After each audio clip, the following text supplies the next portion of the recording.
Don't be afraid. Lock the doors. Turn out the lights and climb into bed. It's time for Hillbilly Deadtime Stories. We all love the story of a good haunting. Oftentimes, when someone hears the story of a haunted house and the people who lived through the experience, their first question is, why didn't you just move? Obviously, this could be for a number of reasons, with finances being the primary one. But in other cases, like in tonight's episode, people did just that. Tom Hardy was frightened enough after seeing an apparition of a little boy in his apartment that he broke his lease and moved. Surely there must be more to the story, right? You will soon hear the complete story behind the Ansley Park Haunting.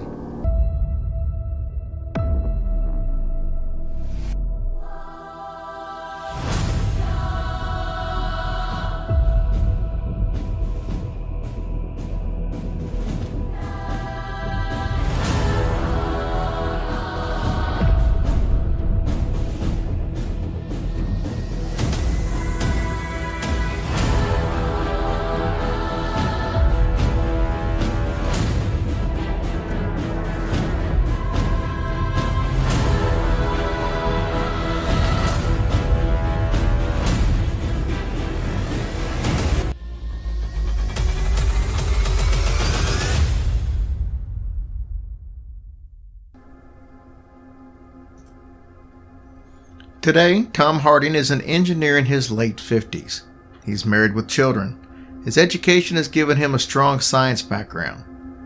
Tom never believed in ghosts before having his horrifying experiences in the apartments he shared with roommates in Ansley Park during the 1970s. It was a rather plain house built in the 1930s that at this time was divided into 3 apartments: basement, a main floor, and an attic apartment. Harding and his roommates lived on the main floor. The basement had a common area for storage with locked doors. Harding's storage door was in the kitchen of his apartment and led to the basement. These 2 floors seemed to be the center of activity for this entity. The roommates noticed strange occurrences shortly after moving in. Keys would be moved overnight, items on the counter would not be there the next morning but later turn up in unusual places like under tables, chairs, or even in other rooms. Pictures were often overturned and grocery bags were torn open and completely emptied. This was the scariest part though. This spirit liked fire. Several evenings candles would be mysteriously lit, and in one instance, a fire was built in the fireplace with the damper closed. It soon became apparent that this entity was not only dangerous, but deadly. Harding and another roommate smoked cigarettes. The third did not. One evening, in the room of the non-smoker, the bed sheets burst into flames. The 3 roommates rushed into the room to find that the linens were burned in a 2-foot circle with a box of burned matches in the middle of the ashes. The woman in her 50s who occupied the basement apartment did not like Tom Harding or his roommates. They assumed it was because she was older and they were in their 20s. They soon found out that this was not the reason. One late evening, the boys were awakened by the Atlanta Police Department.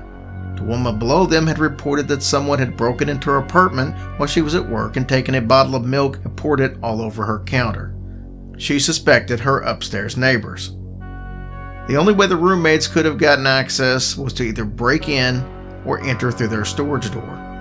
They showed the police that their door was locked on both their side and the basement apartment side. The police, convinced that they had nothing to do with it, soon left. This incident would happen several more times in the next few months to the woman in the basement.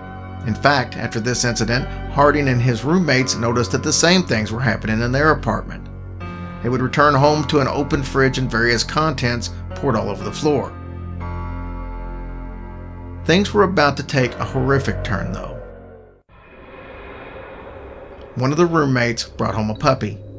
The guys enjoyed having a new pet. The dog would stay in the apartment during the day, and when one of them would get home, they would take the dog for a walk. One day a roommate returned home and he noticed that a bag of bread had been scattered all over the floor. The bag was kept on a refrigerator, and the small dog could not reach up there, so he assumed that their ghost had paid them another visit. As he cleaned up the mess, he noticed that he hadn't seen the dog yet. He called for the dog, but the dog didn't come.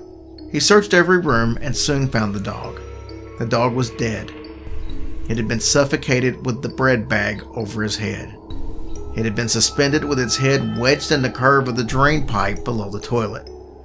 The bathroom door was closed, and the dog could not have closed it from the inside. Soon after the incident with the dog, one day when Harding was all alone, he saw the image of a spirit that was causing all of these disturbances. He was in the living room listening to music. He looked into the dining room and he saw the aura of a little boy. He said you could see the outline, but the middle was almost invisible. He walked into the dining room, walked all the way around the specter, eventually being able to make out ears, a nose, and the rest of a profile. Then it turned and looked directly at him.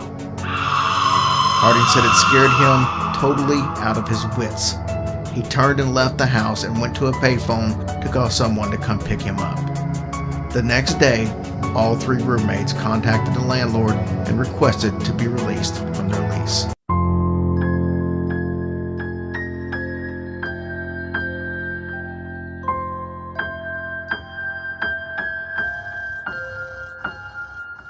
Hush, little baby, don't say a word.